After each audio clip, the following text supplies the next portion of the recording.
Welcome to the Dave Palma Show, the podcast that revives, restores, and awakens your innermost capabilities. You have the training and the talent to succeed, but do you have the guts to fail? I love what I do. When you love what you do, you want to be the best at it. Today is about the power of you. You will change the world. Find your path to success through the journey of those who have succeeded. And now, your host, Dave Palma. Hi, welcome back to the Dave Palma Show. And with me in this episode, I have the leading authority on diagnosing and treating chronic pain. He's written 3 books and performed a PBS special regarding the issue. Dr. Mitchell Yass, DPT, welcome to the Dave Palma Show. Thanks for having me, Dave. Happy to be here. Yeah, delighted to have you here as well, Dr. Yass, or do you prefer to be called Mitchell? I don't mind, but yeah, whichever. Well, yeah, pain's obviously been, obviously looking at the work you do, I worked as both an athlete, track athlete, and there's always injuries. I injured my hamstring actually, but obviously it looks like you work with a lot more than that. And obviously as a firefighter, you could go through pain, obviously, the physical side. So I have an understanding, but obviously yours goes more deeper than that. In regards to that, there's all kinds of pain people will have, for all kinds of reasons. So how do we live pain-free and fully functional? So you have to start at the beginning when you have pain and recognize that the pain itself is coming from a tissue in distress, right? So it's a signal from a tissue trying to create conscious awareness of the distress of that tissue. That tissue is trying to scream out to you to say, I'm having a problem, I need help, this is the type of symptoms I provide to let you know it's me. So with that understanding, the only true way to get a proper diagnosis is to interpret the symptoms themselves. The primary mechanism by which the global medical establishment attempts to diagnose is through MRIs, right? They find herniated disc, stenosis, arthritis, pinched nerves, things like this. The problem is that those structural variations existed before you had your symptoms, will exist after you have your symptoms. They are, in fact, independent to the tissue in distress creating your symptoms. That's why treating those structures never resolves pain and why chronic pain exists. Misdiagnosis. So, through my method of interpreting the body's presentation of symptoms, I've been able to show that in more than 98% of cases, the tissue in distress creating your pain is muscle. It's muscle. So let's say that you strained the muscle right here in your neck and you're having neck pain. If that was in fact what was causing your pain, how does that show up on a diagnostic test? Does a strain of the levator scapula show up on a diagnostic test? No. Is there any medical specialty educated or trained to identify that type of pain, that cause? No. But you will show an MRI showing a herniated disc. So take a wild guess what you're going to get treated for. The herniated disc. It's just a wild guess, though. Because they're using something called correlative theory, which is also known as junk science. They're asserting that since the herniated disc is found at the time of the pain, it is the cause of the pain. Well, I could say, I can show you have 2 elbows at the time of the pain. So why isn't having 2 elbows the cause of the pain? It's the same exact psychotic theory. Yeah. That's why all the treatments globally of all the structural variations found never resolves pain, and why there is in fact a chronic pain epidemic globally, 1 billion people worldwide suffering from chronic pain. It's because you're not getting the right diagnosis. The only way to do that is through the interpretation of the symptoms that you are experiencing. Yeah, and you need someone to give that feedback to, because obviously with photographs or medical imaging, as they call it, it doesn't measure pain. It doesn't measure, what's going on. You see an image, really. But obviously, with MRI, that's probably the most reliable that doctors rely on than any others. But it doesn't really say much because it's not hearing the patient say, ouch, or anything like that, for example, is it really? So I'll give you kind of a classic example how this could work. I want you to understand both sides of this. Let's say you're having pain in your knee region. Yeah. And you get an MRI and it says that you have a meniscal tear, the cartilage in the knee, causing your pain. you kind of would want to know that a study showed that of those people who have knee pain, 63% are found to have meniscal tears. 63% of people with knee pain have meniscal tears. Of the group that did not have knee pain, no knee pain whatsoever, 60% were found to have meniscal tears. 60%. Yeah. So 63% of people with knee pain have meniscal tears. 60% of people with no knee pain have meniscal tears. What does that say about meniscal tears? Well, they probably exist regardless of when you're getting the testing, whether you're in pain or not. Yeah. Meniscal tears account for about 60% of the population. The worst part of this situation is if somebody like me were to evaluate you and say, can you tell me where your pain is? You're going to find out that where you're experiencing your pain is not where you would expect pain to exist if a meniscal tear was to cause pain. So you're not even having the symptom in the right spot to accept that as a legitimate diagnosis. Yeah. And yet, because it was found on the MRI, it is perceived to be the right diagnosis. So you get treated for the meniscal tear. You get your surgery. And guess what? You still have the same exact pain as before. Yeah. Yeah. I mean, I remember once when I had a perceived hernia, but I didn't have an MRI scan, but it was with the primary doctor first. Sure. You know, the GP, we call them. Right. So obviously, some of them are called, jack of all trades, but master of none. Right. And he said, oh, it looks like you got a hernia.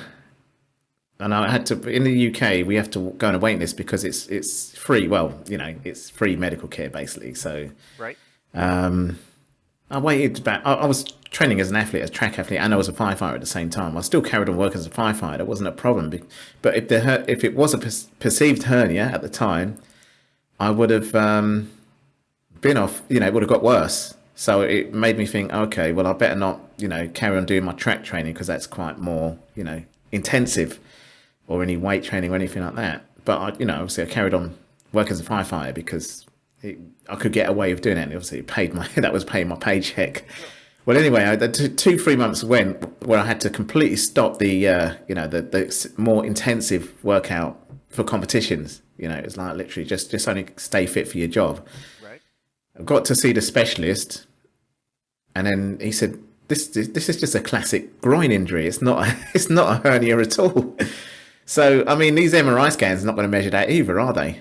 They're not even hearing me saying, "Oh, this hurts here in this place," is it? Right. That to me is the most amazing thing that people talk about. So regardless of the medical practitioner you go to, whatever their degree is in, how come the very first question that's asked isn't, can you point to where your pain is? Yeah. Or what brings on your pain? What makes your pain go away? Show me where your pain begins and where your pain ends. Aren't you supposed to be interpreting the symptom that the tissue in distress is creating so that you could... That's why it's creating that tissue. When you sneeze, why do you sneeze? You think it's just arbitrary? You just, I'll just sneeze. No, because the mucosal lining in your nose has sensed an antigen is there. Yes. And it's telling you to sneeze to rid yourself of it, right? Yeah. So the mucosal lining makes you sneeze. That's the way all symptoms are representations of a tissue in distress. And you have unique symptoms to help identify which is the tissue creating it. Whether it's a bone, a muscle, or a nerve, they all are going to create unique sets of symptoms. When it comes to muscle, what makes it so unique is that beyond the actual pain you're experiencing, muscle is responsible for posture. So let's say you're having lower back pain, and I notice that you have this, instead of a very subtle arch in your back, you have an extreme arch in your back. Well, is that to be ignored? Or is that possibly a corroborating symptom to indicate that the back pain you're having is coming from short muscles that are straining and eliciting pain, as well as creating the excessive arching in the lower back? What if you have a problem where you sit, you go to stand up, and you can't quite get up there? You have to push your hands on your thighs and get yourself up. Well, that's an altered movement pattern. Is that to be just ignored? That doesn't mean anything? You happen to have that happen simultaneously while you're having your pain? That doesn't mean it. Of course it means something. So when there's muscular deficits, as I've said there are in 98% of cases, I can assure you that you will find correlating alterations in posture and alterations in movement. And those are the types of keys that can then help you identify which is the muscles that are responsible for the symptoms. Then you just have to strengthen the appropriate muscles using progressive resistance, get the force output of all your muscles to be stronger than the force requirements of your activities. As you said, there are physical demands to do activities. When you're strong enough, you're asymptomatic and fully functional. Yeah. Well, okay. Well, I see that you've developed something called the Yass method. Obviously, I know where that name came from. But can you tell us more about that? Yeah, so the way this whole thing happened is that I went to physical therapy school like hundreds of thousands of other people, and you do your affiliations, and finally you end up working. And so you go out there based on your education and your training, and like I said, what would happen is I'd be treating somebody, and they would come for treatment based on the diagnosis achieved through the MRI that they had a meniscal tear. And I don't know why, maybe I'm the only person on the planet that decided to say, well, where's your pain? But that seemed like the most logical first question. And I would do that, and let's say they had pain around their kneecap. And they're being told that the meniscal tear is the cause of that. Well, it turns out the knee joint is made of two joints, the joint between the thigh and the lower leg bone. And then there's the joint between the kneecap and the thigh bone. Well, the meniscus lies in the joint between the thigh bone and lower leg bone. Well, it can't cause pain in another joint, the joint between the kneecap and the thigh bone. So it's literally physically impossible for that to be the correct diagnosis. So I would then go on to say, well, what could cause pain around the kneecap? Well, it turns out the kneecap is attached to the thigh muscle, the quad. And alterations in the pulls of the thigh muscle can alter the compressive forces of the kneecap in the knee joint. So if you have a tight quad and you start to bend your knee, that kneecap gets compressed excessively and creates pain at the joint. So you're having joint pain, but it's a muscular cause. So I would simply stretch the front thigh muscle, strengthen the back thigh muscle, and within 3 treatments, the person's pain-free. Now, how do you account for the meniscal tear? Well, the meniscal tear is still there. It's just not an acute tear. It's a degenerative tear. It's taken years to develop, and it's completely independent to the cause of the pain, the tissue in distress creating the pain. So I resolve that person's pain. They will go on the rest of their life with a meniscal tear, and it will have no effect on their life. That's what you want to appreciate about these structural variations. They are like wrinkles on the face. They are not like cancer. The medical establishment would have you believe that upon the identification of a structural variation on an MRI, it requires treatment by merely existing. That is pure, utter crap. Meaningless crap. It is like a wrinkle, a deformation of the skin, and yet the integrity of the skin is still fully intact. No antigen is going to get through your skin at a wrinkle as it will in your perfect skin. There is no difference. Yeah. So structural variations are more like wrinkles than cancer. That's what the population must eventually come to recognize. Yeah, I mean, MRI scans can't measure inflammation and stuff like that either, so it's not really seeing any of that. And it's not even chronicle based. How long has that structural variation been there? Can it tell you how long it's been there? Of course not. Yeah, exactly, yeah. Could have been there 30 years, 40 years. I read one recent story that someone who got treated for cancer, they thought there was a tumour there and they're working on it for 2 years, and it ended up being just some part of just some, I don't know, plastic or something where they was operating it was left in their body, and they just thought it was still a tumour. And the MRI scan obviously isn't going to differentiate what it is. It's just a it's an image. A picture of something, isn't it? That's all. It's just an image. And by the way, what your point is actually extremely valid. It's not exactly incredibly accurate. Innumerable people have been told that the pain at the knee joint was that meniscal tear. They go in, oops, there is no tear at the meniscus. Yeah, it's something else, So, but what to do about MRI scans or any other ultrasounds or any other thing? I suppose it's just to guide them, isn't it? Really, just to help. Well, if you want to do the right thing, then what you do is you use the Yass method to interpret the body's presentation of symptoms. In more than 98% of cases, it will present as a muscular cause.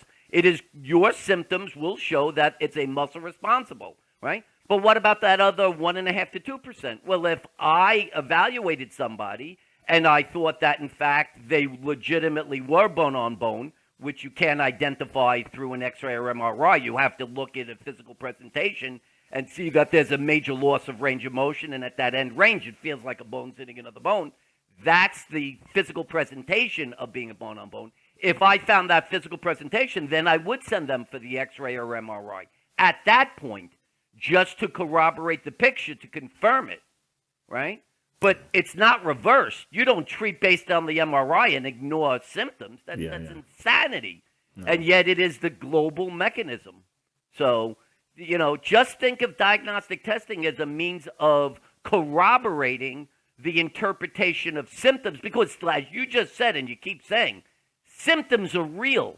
Yeah. Symptoms are what you feel. Symptoms are being elicited for a reason. Yeah, that's right. That it is the equivalent of recognizing that when that fire alarm goes off and you're in another room, you know there's a fire there because the signal is telling you that. Yeah. Listen to your body. They're putting those signals out for a reason. Yeah. It's not a case of taking a picture and thinking, okay, there could be one and might not. Right. Actually, as a firefighter, I worked as a firefighter, but we did use an image device called a thermal image. But that's still, we had to do other things like feel it with the back of our hands to see if there's any heat there and everything else. You don't just go by the thermal image alone by itself. There are other checks on top of that, That's a perfect example. That's a perfect way of defining what I'm trying to say. Yeah, exactly. Yeah. Just to give you an idea of the analogy from my own, former profession, if you like. So.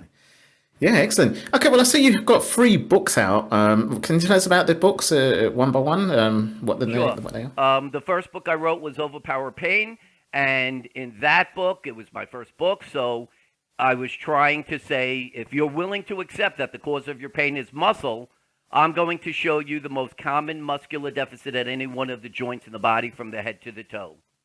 The second book was called the Painkiller Rx. This became almost, to me, it's the equivalent of the Bible. So here in this book, I'm going to provide evidence as to why diagnostic testing shouldn't be followed, and then I'm going to show you ways of looking at symptoms to identify whether the cause of your pain is structural or muscular at the primary places where most people have pain. The neck, the mid-back, lower back, gluteal region, hip, shoulder, and shoulder and knee. And if it could be muscular, I'm going to show you the testing mechanisms I use through my method to determine whether it's muscular. And if it is muscle, show you the exercises you would need to do to resolve your pain. And then finally, the Yass method for pain-free movement is now taking away looking at specific joints and looking at functional types of activities where you may have a deficit. So you can't sit at a computer for too long because your neck or your back hurts. You can't reach up and put luggage up on a luggage rack if you're getting into an airplane.